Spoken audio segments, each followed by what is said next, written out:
Hi friend, good morning. देखिए यहाँ पे बारिश पड़ रही है और आज संतोषी माँ का पर्व है। देखिए तमिलनाडु में कितना बारिश पड़ रही है। तो मैं जा रही हूँ संतोषी माता को पूजा करना। प्लीज़ आप लोग सपोर्ट जरूर कीजिएगा। अभी वीडियो भी बनाना बहुत ज़्यादा मुश्किल हो गया है, तो आप लोग से रिक्वेस्ट करती हूँ वीडियो फुल देखिएगा। तो विधि सृष्टि की सभी प्राणियों का कल्याण करने वाली शंकर भगवान के पुत्र श्री गणेश महाराज और माता रिद्धि सिद्धि की पुत्री संतोषी माता विश्व के सभी उपासक स्त्री पुरुष का कल्याण करती है। अपना व्रत करने तथा कथा सुनने वाले स्त्री पुरुष के धन संपत्ति से भंडार भरकर संतोषी माता उन्हें पृथ्वी लोक सबसे बड़े सुख यानी संतोष धर्म से आनंदित करती है। व्यवसाय में दिन दुगना रात चौगुना लाभ होता है। शौक विपत्ति नष्ट होती है और मनुष्य चिंता मुक्त होकर जीवन यापन करता है। संतोषी माता के विधि व्रत करने, गुड़ और चने का प्रसाद ग्रहण करने से कन्या को सहयोग वर मिलता है।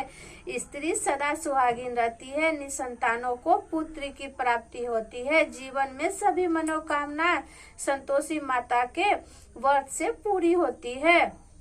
संतोषी माता की जय। संतोषी माता का व्रत शुक्रवार को किया जाता है। शुक्रवार को सूर्योदय से पूर्व उठकर स्नान आदि करके मंदिर में जाकर संतोषी माता की पूजा करें।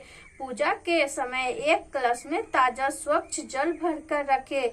उस कलश पर एक पात्र रखे और उस पात्र पर गुड़ और चने भरकर रखे। घी का दीपक जलाकर संतोषी माता की कथा सुने या स्वयं पुस्तक पढ़कर उपस्थित भक्तों जनों को व्रत कथा सुनाए।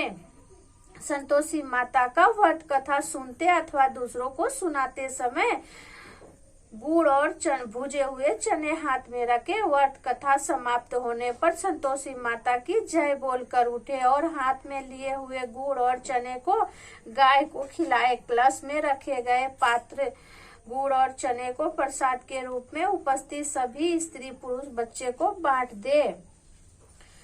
कलश के जल को घर के कोने कोने में छिड़कर घर के पवित्र करे। शेष बचे हुए जल को तुलसी के पौधे में डाल दे। संतोषी माता के व्रत में खटाई का किसी भी रूप से प्रयोग नहीं करना चाहिए। संतोषी माता के प्रसाद के लिए ₹1.25 के गुड़ और चने बहुत होते हैं, क्योंकि संतोषी माता अपने भक्तों के ₹1.25 के गुड़ और चने को प्रसाद को बहुत प्रसन्न करती है। संतोषी माता भक्तों की मनोकामना को बहुत महत्व देती है। सच्चे हृदय से व्रत करने वाले स्त्री पुरुष को मनोकामना संतोषी माता बहुत जल्दी पूरी करती है। संतोषी माता की अनुकामना से जब व्रत करने वाले स्त्री पुरुष की मनोकामना पूरी हो जाए तो उसे व्रत का उद्यापन करना चाहिए। उद्यापन में 2.5 सेर गेहूं के आटे की पूरी, हलवा, खीर, चने का साग बनाए। किसी भी रूप से खटाई का प्रयोग न करे। उद्यापन के दिन विधिवत घी का दीपक जलाकर संतोषी माता की पूजा करे। फिर आरती के बाद सबको गुड़ और चने का प्रसाद बांटे। कलश में भरे जल को घर में छिड़कर घर को पवित्र करे। उसके बाद 8 परिवार के छोटे लड़कों को भोजन कराए। घर परिवार के लड़के ना मिले तो आसपास के लड़कों को बुला सकते हैं। ब्राह्मण के लड़कों को भी भोजन करा सकते हैं। भोजन के बाद दक्षिणा में लड़कों को रुपये पैसे ना देकर कोई फल देना चाहिए, लेकिन फल खट्टी नहीं होना चाहिए। व्रत करने वाले स्त्री पुरुष को दिन में एक बार ही भोजन करनी चाहिए। संतोषी माता की व्रत कथा। कंचन पूर्वक नगर में एक बुढ़िया रहती थी। उस बुढ़िया के 7 बेटे थे। सभी का विवाह हो चुका था। 6 बड़े बेटे तो काम करते थे, लेकिन 7वां बेटा अभी कोई काम नहीं करता था। सुबह उठकर स्नान आदि से निवृत्त होकर 6 बेटे रसोई में बैठकर भोजन करते और फिर अपने काम पे चले जाते थे। बुढ़िया उन बेटों को अपने हाथ से खीर, पूरी आदि बढ़िया बढ़िया व्यंजन बनाकर खिलाती थी। 7वां बेटा खूब धूप निकलने पर बिस्तर से उठता था, फिर स्नान करके भोजन के लिए रसोई में जाता था। बुढ़िया दूसरों बेटे का बचा हुआ खाना एक थाल में रखकर उसे दे देती थी। सातवां बेटा उसी भोजन को खुश होकर खा लेता था। भोजन करके वह घर से निकल जाता और अपने दोस्तों के साथ घूमता। इस तरह से मौज मस्ती से उसके दिन व्यतीत हो रहे थे। उसकी पत्नी उससे बार बार कोई ना कोई काम करने के लिए कहती थी, लेकिन वह हंसकर कहता है, अरे तुम बार बार काम करने के लिए क्यों कहती हो? कितने मजे से दिन गुजर रहा है, माँ कितने बढ़िया बढ़िया व्यंजन बनाकर खिलाती है।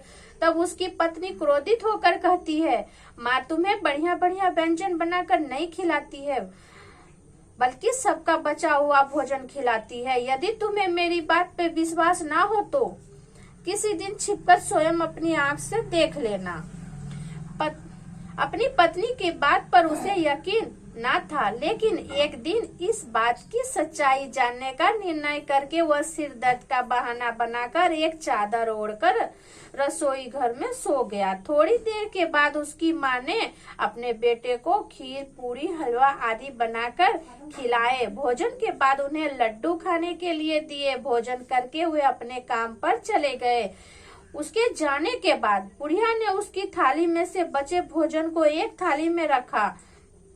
बचे हुए लड्डू को टुकड़े को एकत्र दोबारा लड्डू बनाया। उसके बाद बुढ़िया ने सातवें बेटे को भोजन करने के लिए कहा। उसने सोते हुए चादर के नीचे से सब कुछ देख लिया था। वह उठकर बोला, माँ मुझे भूख नहीं है, मैं परदेश जा रहा हूँ। बुढ़िया ने कहा, कल जाता तो आज ही चला जा। बुढ़िया के कठोर वचन सुनकर वह तुरंत परदेश जाने की तैयारी करने लगा। चलने से पहले वह अपनी पत्नी के पास गया।